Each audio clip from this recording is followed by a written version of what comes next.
feud of the year. This could be anything. This could be a Twitter beef. This could be guys who actually fought, guys who haven't fought. This could be anything. So I will go first.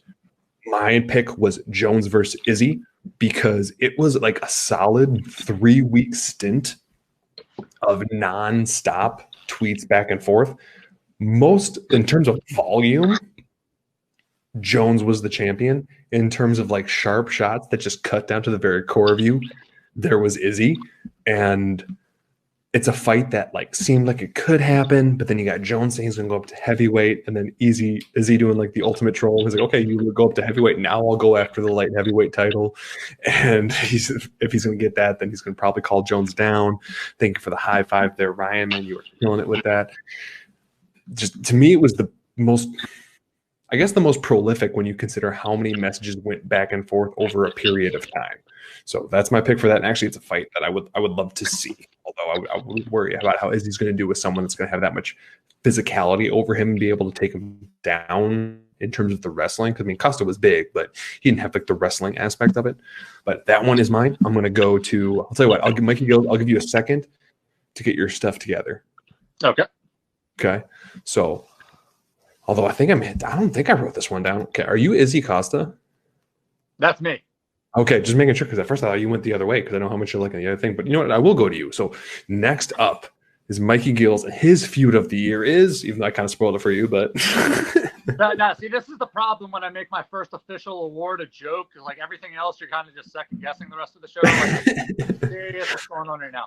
But no, it is. It's Izzy versus Costa, and I have to preface this because I know there's going to be certain people who are going to bring it up.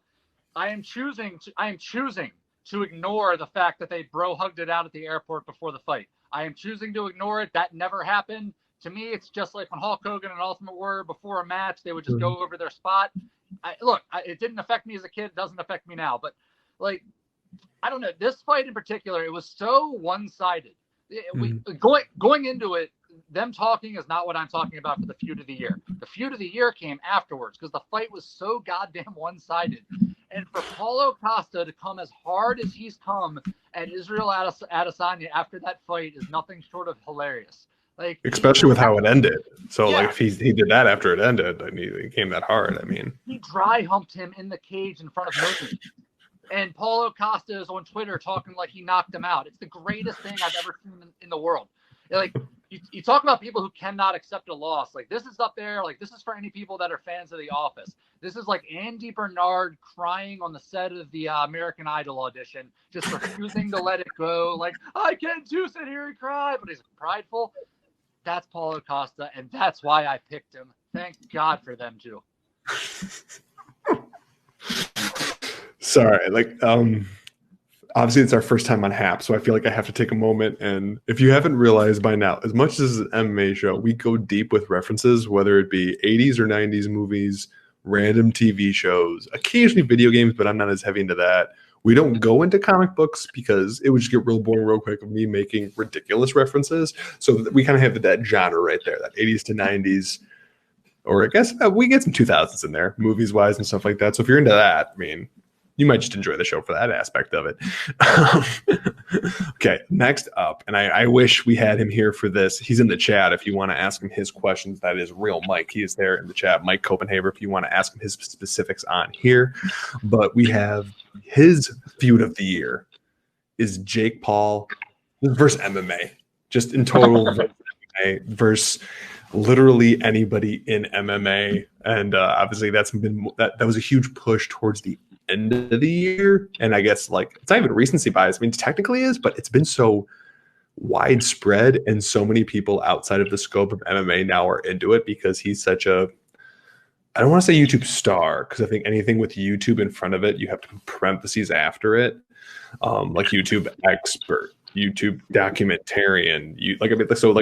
There's a lot of parentheses there, but so if you have questions for him, he's there in the chat, but. Man, I would have liked to hear him talk about that. Okay, sorry. Well, I just want to jump in real quick with that. Like, it's kind of weird. Like, 'cause we all know Real Mike, and like for him to pick something that has like a Brendan Schaub angle inside of it, like basically from two different sides, I was impressed. That's why I came. this is the reason that I questioned it even after I read it, and I'm the one who typed it out because this seems like, because I know you and I had talked about another question, and we did a version of it when we talked about who in MMA he'll fight. But originally, you had brought up stuff in regards to Jake Paul. So this seemed like right around. Like, did I mistype this? Even though you were the one who talked to me about it. So that's how much out of left field, and like kudos for bringing it up. I wouldn't even thought about it. That's awesome.